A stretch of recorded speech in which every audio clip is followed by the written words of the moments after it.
Hi, my name is Christina. I am Whilst Iris Snaps on Instagram and Whilst Iris Snaps Designs, and this is a video about cross stitch.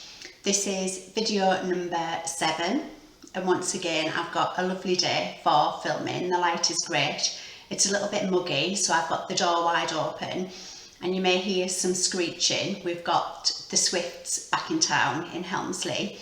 And my husband, about 3 years ago, put a Swift box on the side of our house, and we haven't had a single Swift check it out. We've had a few sparrows, in fact a sparrow made a nest and then spent the whole of that day sat outside on the roof chirping, I guess to attract a mate.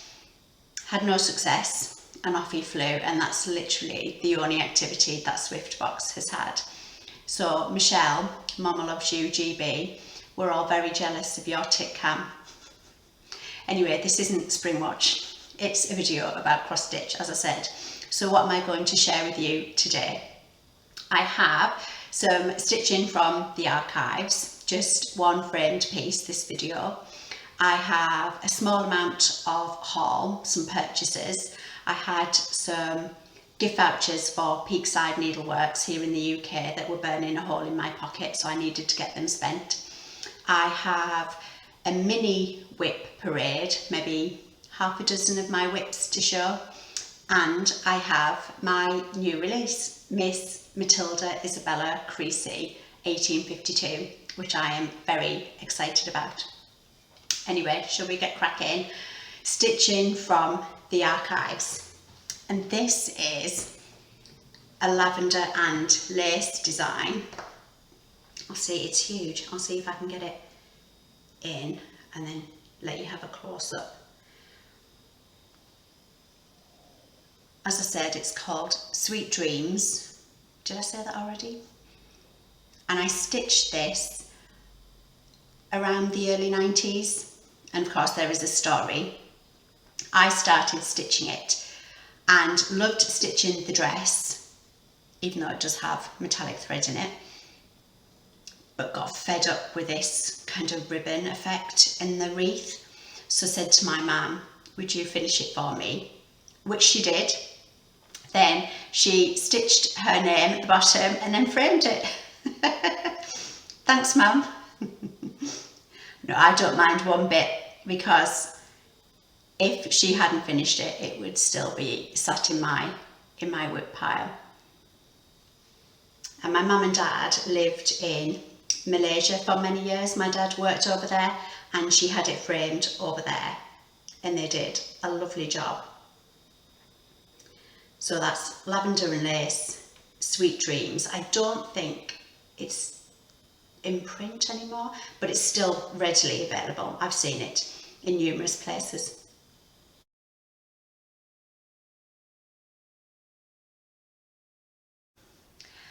And now to purchases. Not that many really, but as mentioned, I had some gift vouchers from Peakside Needleworks here in the UK that I wanted to use up.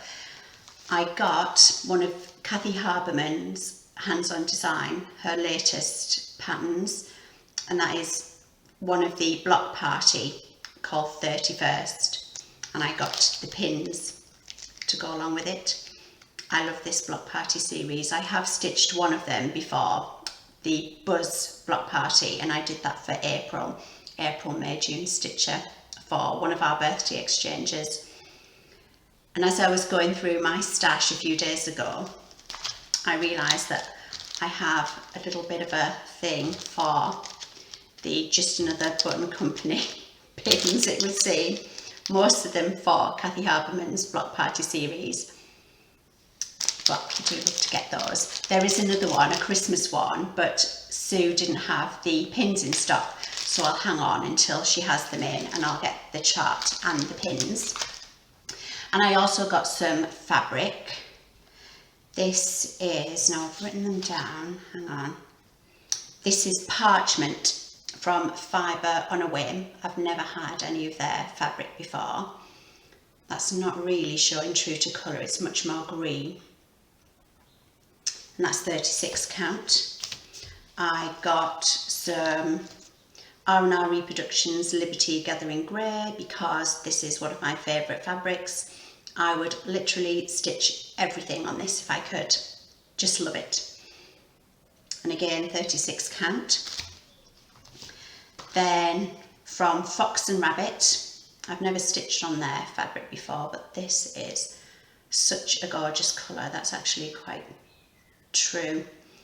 This is Lyrebird Dell, 36 count, and I just got a small piece just to have a play around with that, maybe some future releases. And also from Fox and Rabbit, this is Ballet Slipper, and this is 40 count. I was being brave. I'm not a huge fan of 40 count. It's not that I can't see it, it's just that I find it really tight. Maybe I'm just not using the correct needles, but I'm going to give it a go.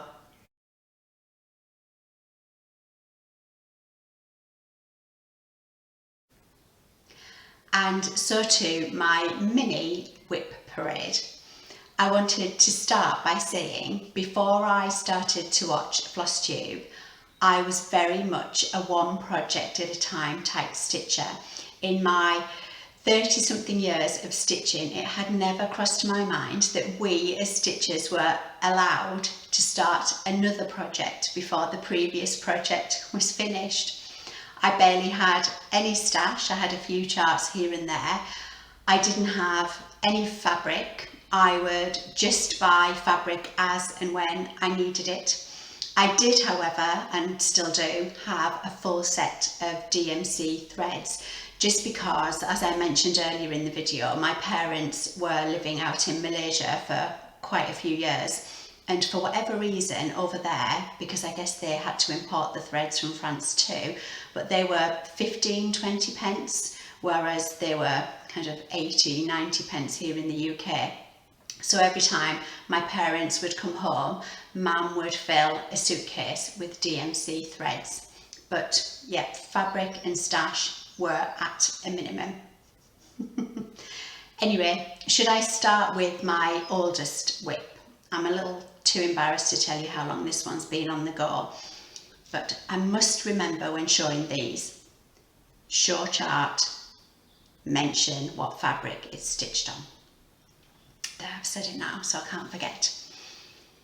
So this one is called Santa's List, and I stitched it on 32 count. I think it's a raw linen. And I'll give you a bit of a close-up there. Lots of back stitch and half stitches, which is perhaps why I haven't got back to this. I haven't stitched the berries in the holly border yet because I think I'm going to use beads. And this one is from, you can get it in kit form. I have seen it as a kit, but I got the chart from this book, and there he is right there.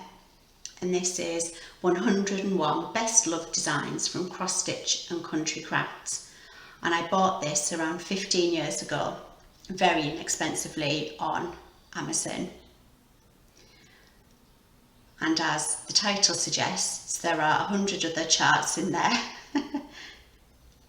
Some I probably wouldn't stitch, but there are quite a few that I would, and I've picked out several to show.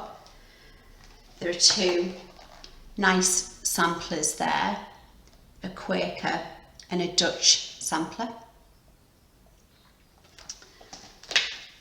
There is, oh, that sampler Gathering Honey, which is really lovely. Lots of back stitch though, I think. There is, oh, I had to show this one. Shall we bring back stitching on sweaters? Or should we leave those in the 80s? Loved seeing that. And this one, is this Santa? Is this the man himself? Oh yes, there it is, Santa's List. And then this one seemed to have a little bit of a revival a few years ago. Lots of stitchers wanted to get their hands on this chart amid Amish life. And I think it's on the reverse there as well. So if you can get your hands on this, there are some lovely charts in there. If I can find it on Amazon, I'll put a link in the drop down box. Right, what to next? I'll do this one. This is All Souls Vierlanden from Quiltify Designs, and I've used 36 count Frosty Aqua from Xjudesigns, and this fabric is to die for. The colour is absolutely beautiful, and if you haven't tried Xjudesigns fabrics, they're so lovely to stitch on. And I'm using, where's the thread gone? Oh my goodness, things are strewn everywhere already. Oh, there it is. Old Beggar thread, also from Xjudesigns. And here is the chart. As I said, Quiltify Designs, and he has an Etsy shop, some fabulous, fabulous charts, and I'll put a link in the drop down box below. Then this one, oh goodness me, I'm a little embarrassed about this one. This was supposed to be a birth sampler for my nephew, and he's now 7. This is from the Historical Sampler Company, and what's it called? The Owl and the Pussycat birth sampler. And I changed up the colours a little bit just to suit his room. And also from the Historical Sampler Company, but not cross stitch, is a tapestry kit that I purchased from their website a few years ago when it was on sale. And this is Warm as Toast, which kind of describes the way I'm feeling right now. Does anybody else get really warm when filming their FlossTube videos? Just me? I haven't got very far with it, although I am enjoying it. A change is as good as a rest, isn't it? I've made it, oh, wrong way. I've made it somewhere around the border, but I would really love to get this finished with the pom-pom trim. It's really cute, and they provide enough wool, it seems, to stitch it twice. Next up, shall we go with Shepherd's Bush? This is Happy Haunting, a kit from Shepherd's Bush, and the fabric is a rather fantastically named 32 count Howling Moon by R&R Reproductions. And here is the chart, and you get the buttons to go with it. It would appear I have a thing for buttons and pins, wouldn't it? I also have another fantastic kit from Shepherd's Bush, Sail Away. April has this kit too, and we have discussed in the past about doing a sale. We really need to get this started, April. And then I have a Mirabilia. Will it show without a board? Should we try? Oh yes. Now I always forget the name of this one. Let me have a look. Oh yes, English Roses. How could I forget? I have an English Iris and an English Ivy, but not an English Rose. And this is stitched on the Quiltify fabric, which is, I think, a 32 count Desert Sand. And there is a story. This was my mum's project, and she got a little fed up with it and passed it to me, and I stitched quite a bit of it. But now we need to do the ribbon work. Let me show you the chart. All of this here is ribbon work, and we bought the ribbons to do that, but I don't think either of us is up for it. So we were just discussing yesterday over lunch what we could do, what changes we could make to the chart so that we don't have to do the ribbon work. Some more discussion required on that, I feel. And then this one is from, it's called Moons Out, Brooms Out from Autumn Lane Stitchery. Not the biggest of starts, as you can see. But I just love how that dark navy blue is popping on the fabric. And it's 32 count fabric, and I'm using 2 strands just to make those colours really pop. If I show you the chart, this was a PDF download, and I love their charts. The graphic design on the charts is lovely, really well done. And I liked it so much that when Sue from Peakside went to Nashville last year, I got her to pick me up their Hallows Eve haunting. Isn't that fabulous? And it's stitched on Murky, and I have a piece of Murky in my stash, so I can't wait to get started on that. And then last but not least, this is a design from Little Dove Designs, and I guess it looks finished, but it isn't.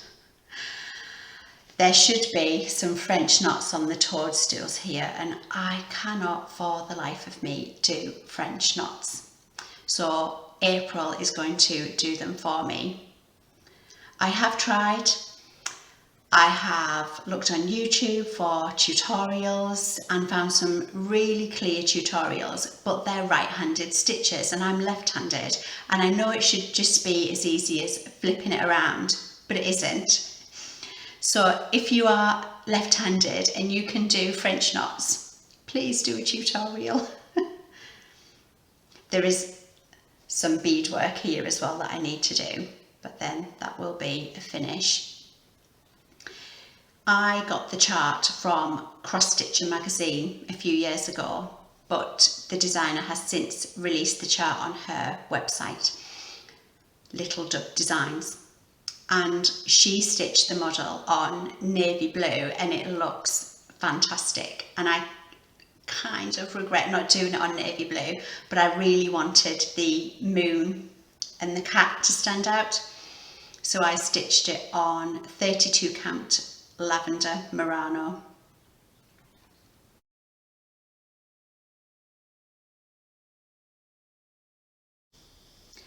And finally, to my new release, Matilda Isabella Creasy 1852. I feel like this has been coming for such a long time. And usually in my videos I like to chat about a previous release, but today I wanted it to be all about young Matilda. So I'll show you her original sampler first. Isn't it amazing? Just look at that border and that cow. Where's he trotting off to? Now, have you ever, not just in the cross stitch world, but in the real world too, seen something and thought, one day that's going to be mine? Not in the sense of, oh, I'll pay anything or do anything, just to see something and think, I'm going to own that one day. Well, that's how I felt when I saw Matilda's sampler for the first time. Not only did I think it was one of the most beautiful samplers I'd ever seen, but the verse, Once in Royal David City, is one of my favourite ever Christmas carols. I get goosebumps when I hear that. So I had to have it. And I'll show you my reproduction, and I'll put that over there so it's out of the way. and I'll tell you all about young Matilda. As you can see, mine is bigger. Matilda stitched hers on an uneven 40-42 count linen, but mine's on 36 count. Give you some close-ups there. Difficult to do when it's this size.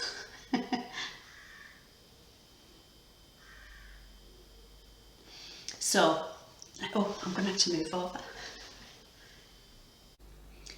Let me tell you about Matilda Isabella Creasy. Matilda was born on Valentine's Day 1843 in Ella, Suffolk, and I'm going to put the spelling of Ella up on the screen here. I messaged Alison, who is the Stitch and Whip It on Instagram and who lives in Suffolk, and said, Alison, how do I pronounce this? Is it Elo, Elo, Elau? And she said, none of the above, it's Ella. So thank you, Alison, for keeping me right. I would never have guessed that. Don't you just love UK place names? Matilda's parents were William Creasy, a carpenter, and his wife, Esther Weavers. Matilda was one of 7 children, and in fact, she was the first daughter born after 4 sons. Sadly, her story is very short. She died at just 10 years of age. I don't usually order in the death certificates of the stitchers whose samplers I'm reproducing, just because I think some things are best not shared. But because Matilda died so young, I felt I wanted to know what had taken her life too early. I suspected that it would be TB, and when the death certificate arrived, it was tuberculosis, her cause of death. What I found most upsetting about the death certificate was that it stated that Matilda's mum was with her at the end. Of course she was, but I found that really moving to see it in writing. It also opened up some other questions for me, because TB can be quite a long drawn out illness. Was Matilda ill when she stitched her sampler? Was she stitching her sampler in lieu of attending school because she was so unwell? I guess we'll never know. But what I do find heartwarming about her sampler is that it appears to be the story of her short life. When Matilda passed away, she was living on the Sotterley estate in Suffolk. It was surrounded by farmers' fields, most probably filled with cows. There is an ornamental lake on the Sotterley estate, so I'm sure this had swans on it. Was the heart a nod to her Valentine's Day birthday? We found a map from around the time that Matilda passed away, and there was a windmill not half a mile down the road from Matilda's home. What I also loved about stitching this reproduction was how involved my family got. My father-in-law and his wife are keen ornithologists, and they often go away on mini UK breaks searching for rare and unusual birds. And it just so happens that a few weeks ago they went to Suffolk, and having heard Matilda's story, they said, would you like us to go and search for Matilda's grave? Which really touched me. And they found her. They called us from Suffolk and said that the graveyard where Matilda is, it's on a private estate, so you're not able to take your vehicle onto it. So they had to park up in a car park. They had to trek across countryside, but they said it was lovely. It was a really beautiful setting. And they had to follow little symbols with the church sign on them. And when they got to the church, they said that Matilda and the grave that she shares with her brother Samuel, who died just 3 months after her, is right in front of the church. And they sent me some really lovely photographs. They also said that the church was open, St Margaret's Church, so they went inside and again took some photographs and said it has a fabulous history. So I will go and visit one day and pay my respects to Matilda. My reproduction is stitched on 36 count fog lifter from R&R Reproductions. I thought that was a fabulous linen to stitch an English sampler on, fog lifter. And I used WIP Parade threads, but of course I do provide a DMC conversion. There is over one, the verse is over one, her name is over one, and her age is over one. There is 4-sided stitch and Algerian eyelets. And the chart is available from my website from today. And I think that's probably a good place to end the video. I will leave you with photographs that my in-laws sent of St Margaret's Church on the Sutterley estate in Suffolk and Matilda's final resting place. So until next time, take care. Bye bye.